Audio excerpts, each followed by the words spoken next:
Jina la Bwana lipewe sifa, kanisa la Bwana. Amen. Kwa majina naitwa Kuhani Winston. Ninampenda Mungu wangu aliye juu mbinguni kwa ile neema na kibali na ruhusa na kwa jinsi anavyoniona ya kwamba nikaweze kusimama katika nafasi ambayo Mungu anapenda.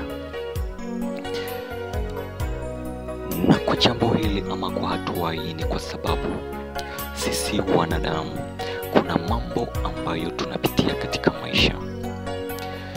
Kuna mambo ambayo tunapitia katika maisha yakiwemo uonevu, yakiwemo mambo ya mwanadamu huyu hapendi mambo ya mwanadamu yule.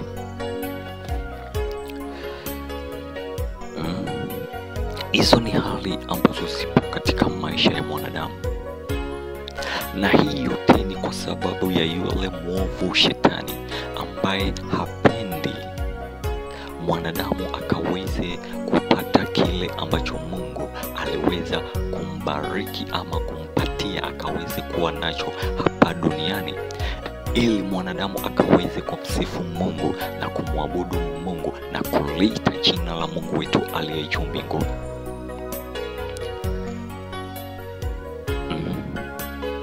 Kwa hiyo kuna mambo mengi sana ambayo wanadamu huwa tunapitia, na si kwamba eti vingine tunavihitaji kupitia, bali ni kwa sababu ya yule ibilisi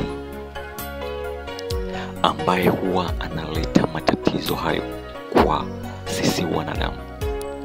Lakini Mungu wetu aliye juu mbinguni naye alituumba kwa mfano wake, kwa sura yake, akasema hawa ni wanangu, mpaka akamtoa mpendwa wake mwanawe Yesu Kristo kuja kutuokoa sisi wanadamu hapa duniani. Akavaa mwili wa mwanadamu na akaja kukaa na sisi,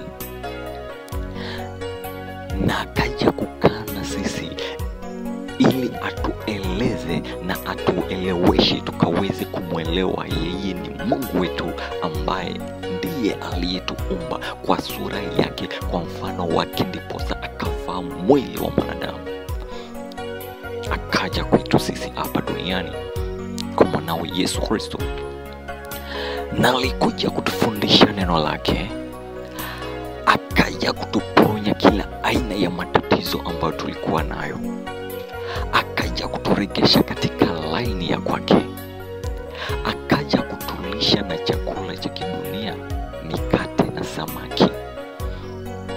Haleluya. Na akaja kutufundisha ya kwamba tukikaa na yeye basi kila kitu kinakuwa vizuri.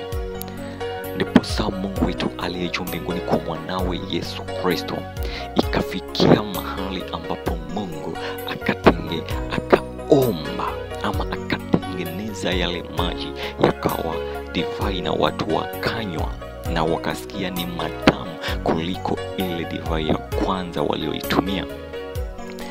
Ile ilikuwa ni ishara ambayo Mungu alikuwa anaionyesha kwetu sisi wanadamu ya kwamba njooni kwake, na tunapokuwa kwake mambo yetu yatakuwa matamu kushinda yale mambo ambayo tunayapitia katika maisha. Ndipo ishara ile Mungu akaiweka. Haleluya. Kwa hiyo Mungu wetu aliye juu mbinguni anatupenda na anatuambia ya kwamba haijalishi ni mambo mangapi ambayo tunapitia, haijalishi ni mazito mangapi ambayo wanadamu tunapitia, lakini cha msingi ni tufahamu, tujue ya kwamba Mungu yuko, Mungu anaweza. Yeye Mungu ndiye aliyeumba, yeye Mungu ndiye aliyeokoa, na yeye Mungu ndiye aliyesaidia, na yeye Mungu ndiye anayetuweka katika ile nafasi, na yeye Mungu ndiye anayetufundisha. Jina la Bwana lipewe sifa. Amen. Kwa hiyo kinachotakikaniwa kwetu sisi wanadamu ni tukaweze kutulia katika njia ambazo Mungu ananena nasi kupitia neno lake. Mungu yuko na njia nyingi sana za kunena na sisi. Mungu anatumia kila aina ya kuweza kunena na sisi. Anaotumia ishara, anatumia sauti, anatumia mafunuo, ili mradi tukaweze kumwelewa na tukaweze kumshika, ili tukaweze kupokea kile ambacho amekiachilia katika maisha ya mwanadamu yeyote yule hapa duniani. Haleluya. Amen. Kwa hiyo haijalishi ni hali zipi ambazo unapitia, mwana wa Mungu. Haijalishi ni matatizo yapi ambayo unapitia, mwana wa Mungu. Kwa sababu yule mwovu yupo, na yeye kazi yake ni kutatiza ili tusiweze kumwelewa Mungu. Lakini Mungu wetu naye yupo amesimama ili tukaweze kumwelewa yeye Mungu wetu aliye juu mbinguni. Jina la Bwana lipewe sifa. Amen. Ibilisi alikuja kuharibu. Ibilisi alikuja kuua. Ibilisi alikuja kuleta kuamini wetu sisi wanadamu, tukose kumwamini Mungu, ili sasa ibilisi apate nafasi. Lakini Mungu wetu aliye juu mbinguni alikuja kwa mwanawe Yesu Kristo tukaweze kumwamini, na yale ambayo tunapitia tukaweze kuyashinda kwa jina la mkombozi wetu mwanawe Yesu Kristo. Haleluya. Kwa hiyo haijalishi ni hali gani ambazo tunapitia, wana wa Mungu, haijalishi ni nini ambacho tunakipitia, kwa sababu yako mambo mengi ambayo wanadamu tunapitia. Kuna vitu vingi ambavyo wanadamu tunahitaji, lakini kuna yule anayepinga. Licha ya kuwa kuna yule anayepinga, yuko yule ambaye amekuja na anakuja tena mara nyingine kuchukua kanisa lake, ambao ni mkombozi wetu Yesu Kristo. Na anapokuja kuchukua kanisa lake, ni yale ambayo Mungu alikuwa ametuwekea tuwe nayo, tukaweze kuwa nayo. Jina la Bwana lipewe sifa. Kwa hiyo atakapokuja mara ya pili, mwana wa Mungu Yesu Kristo kuchukua kanisa lake, ambao ni mimi na wewe, yale yote ambayo yalikuwa yamepotea tukaweze kuwa nayo kwa jina la Yesu Kristo, ili atakapokuja atukute tuko nayo. Haleluya. Amen.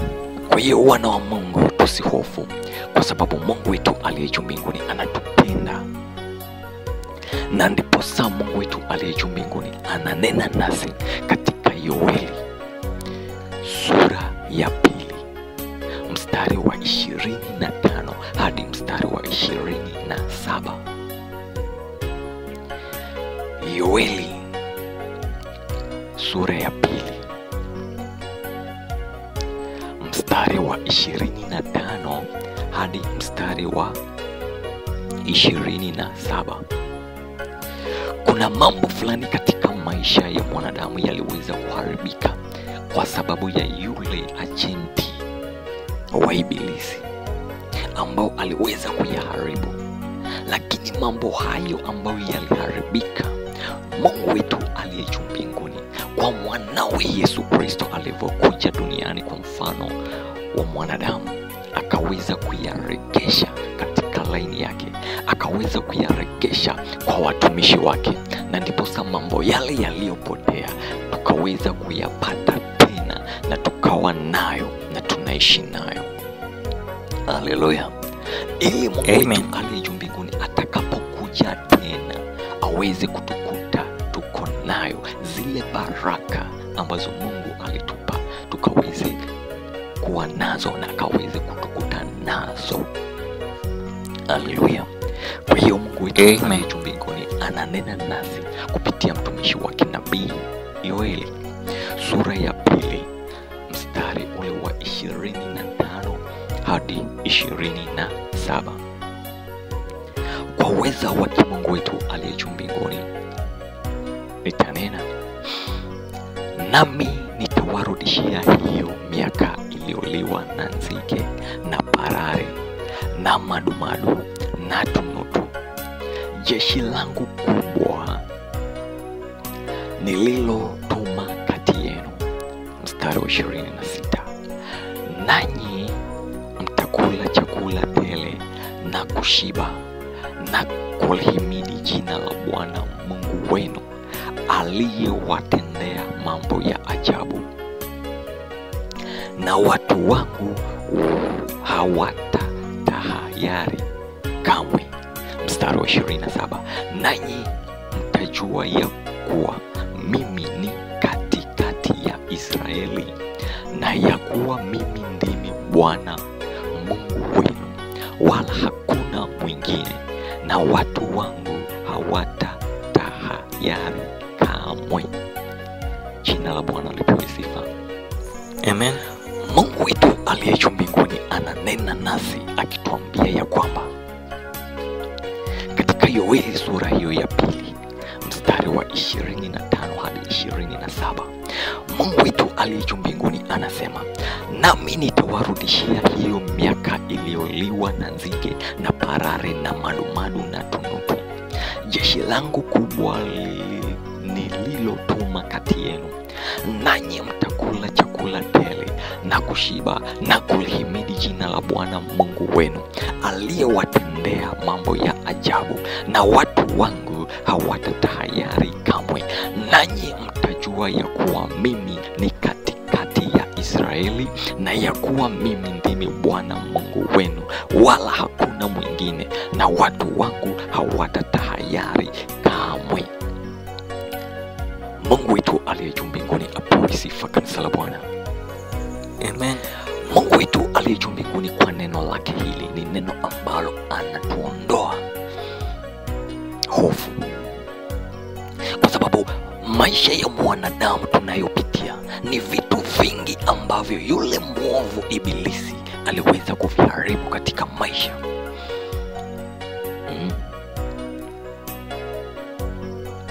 Ni baraka ambazo Mungu aliweza kutupatia, lakini yule mwovu adui Ibilisi akaviharibu.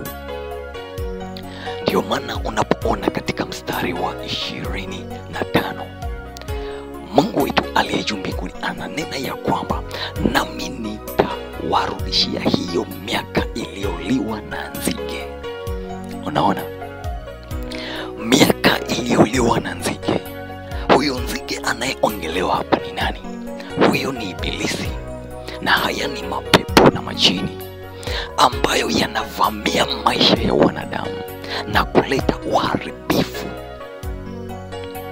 Miaka yako ilikuwa ni miaka ya baraka, lakini adui nzige, pepo jini, likaingia na likaharibu miaka yako ya baraka. Miaka yako ilikuwa ni miaka ya uzima, ukaweze kumfurahikia Mungu kwa uzima ambao uko nayo, lakini roho ya ugonjwa ikaingia katika maisha yako. Nzige akaingia akaanza kula. Unajua kazi ya nzige ni kazi ya kukula. Kazi ya nzige ni kazi ya kukula, inaharibu. Mungu aliweza kukupa uzima, Mungu aliweza kukupa afya, Mungu aliweza kukupa nguvu, lakini adui Ibilisi kwa namna ya nzige ambao ni jini, ni pepo, likaingia na likaanza kuleta ugonjwa katika maisha. Ule ugonjwa unakula afya yako, ugonjwa unakula uzima wako, ugonjwa unakula nguvu yako. Kwa hiyo Mungu wetu aliye juu mbinguni anatuambia hivi, miaka iliyoliwa na ugonjwa Mungu anaenda kurejesha. Jina la Bwana lipewe sifa. Amen. Miaka iliyoliwa na parare Mungu anaenda kurejesha. Parare ni roho ya uharibifu katika maisha ya mwanadamu. Huenda uko na biashara ambayo lakini hii roho ya parare ambayo ni roho ya uharibifu inaingia na inaanza kukula biashara ya kwako. Unakuta upo na biashara, lakini mwisho wa kuisha ile faida ambayo ulikuwa unaitarajia hakuna faida. Huwa ni roho ya parare imeingia katika biashara ya kwako. Sasa hii roho inakula biashara, inakula faida, inakula uchumi wa kwako. Lakini Mungu wetu aliye juu mbinguni anasema ya kwamba miaka hiyo ya biashara yako Mungu anaenda kuirejesha. Mungu anasema na miaka iliyoliwa na madumadu. Madumadu ni roho ambayo ni roho ya uharibifu. Ni roho ambayo inakula katika maisha ya mwanadamu. Ni roho ambayo inaharibu. Madumadu katika ulimwengu wa damu na nyama ni wadudu wanaoitwa mchwa. Unakula vitu. Kwa hiyo hii roho ni roho ambayo inaharibu maisha ya mwanadamu. Umeweza kuanzisha mijengo ya kwako, umeweza kuanzisha maendeleo ya kwako, lakini roho ya madumadu inaingia na inaanza kukula. Kumbuka, roho ya madumadu haya ni mapepo na majini yanayotoka kwa yule mwovu Ibilisi, na huwa yanatumwa na ajenti wa Ibilisi.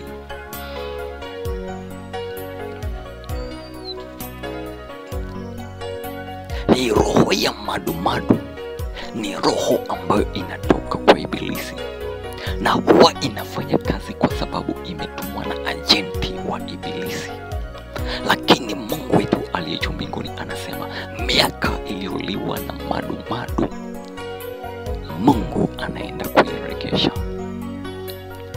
Mungu anaenda kuirejesha.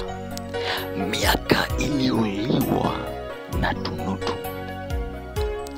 Mungu anaenda kuirejesha. Na Mungu anaenda kuirejesha kivipi? Kwa sababu Mungu anasema jeshi langu kubwa,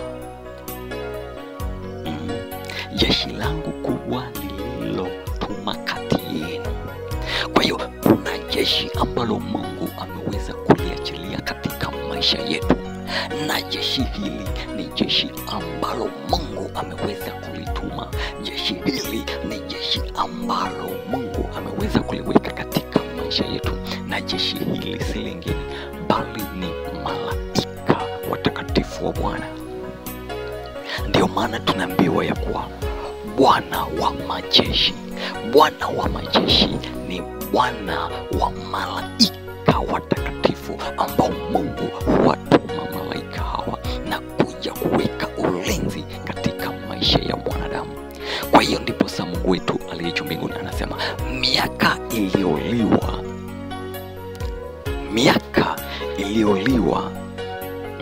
na nzige na parare na madumadu na tunutu, ambapo nzige ni mapepo na majini, parare ni mapepo na majini, madumadu ni mapepo na majini, na tunutu ni mapepo na majini. Mungu anasema ya kwamba miaka iliyoliwa na mapepo na majini, Mungu anatuma jeshi lake ambao ni malaika wa kwake, anaenda kurejesha hiyo miaka iliyoliwa. Ikiwa ni biashara ambayo imeliwa, Mungu anaachilia jeshi lake na biashara yako inarudi na inaenda kusimama kwa jina la Yesu Kristo. Maana Mungu ameachilia jeshi lake ambao ni malaika wake ambao watasimama katika ulinzi wa kulinda biashara ya kwako, ambao Mungu ametuma jeshi lake, ambao jeshi lake litasimama katika uzima, na hakuna adui, hakuna pepo atakayeharibu, kwa sababu jeshi la Mungu Mikaeli na kikosi chake kimesimama kuweka ulinzi katika uzima wa afya ya kwako.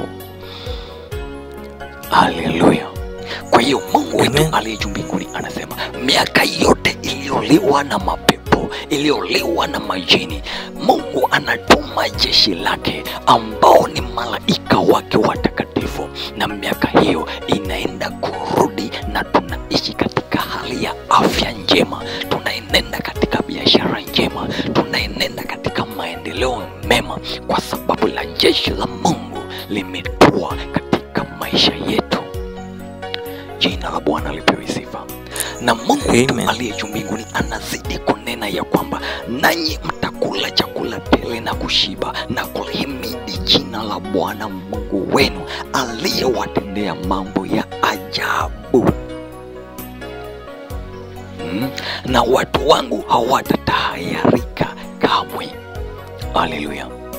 Kwa hiyo Mungu wetu aliye juu mbinguni anatuambia ya kwamba tunaenda kukula chakula tele na kushiba. Kwa sababu gani? Kwa sababu jeshi la Mungu lipo katikati yetu, na hatutakuwa na taharuki tena, kwa sababu ulinzi wa Mungu ameweza kuachilia, na tunaishi tukiwa na ulinzi wa Mungu kwa jeshi lake ambao ni malaika wa kwake. Kwa hiyo hakuna madumadu tena, hakuna tunutu tena, hakuna nzige tena, hakuna parare tena. Tuko na malaika wa Bwana, jeshi la Mungu, kwa jina la Yesu Kristo. Haleluya. Kwa hiyo tutaenda kukula na kushiba na kulihimidi jina la Bwana Mungu wetu aliye juu mbinguni. Kwa hiyo mstari wa 27 unasema, nanyi mtajua ya kuwa mimi ni katikati ya Israeli. Israeli ni wakina nani? Israeli ni sisi wana wa Mungu, watumishi wa Mungu, ambao Mungu ameweza kutuokoa kwa mikono ya yule mwovu shetani ibilisi. Haleluya. Kwa hiyo Mungu anasema yuko katikati yetu, ambao sisi ni Waisraeli, ambao sisi ni watumishi wa Bwana, ambao sisi ni wana wa Mungu. Kwa hiyo Mungu ametuokoa. Jina la Bwana lipewe sifa. Amen. Haleluya.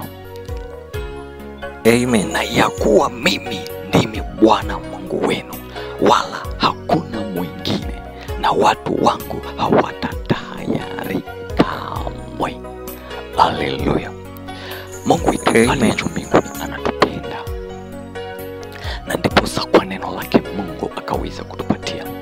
Kwa hiyo wana wa Mungu, tusiwe na hofu, kwa sababu kwa neno lake Mungu wetu aliye juu mbinguni ameweza kutupa ya kwamba miaka iliyoliwa na madumadu na tunutu na nzige na parare, Mungu anairegesha, kwa maana Mungu ametuma jeshi lake ambao ni malaika wake watakatifu, wakaweze kutulinda na kuregesha miaka iliyoliwa, miaka iliyoharibiwa, miaka iliyopotea inaenda kurudi kwa jina la Yesu Kristo. Mungu wetu aliye juu mbinguni, jina la Bwana lipewe sifa. Naitwa Kuhani Kristo.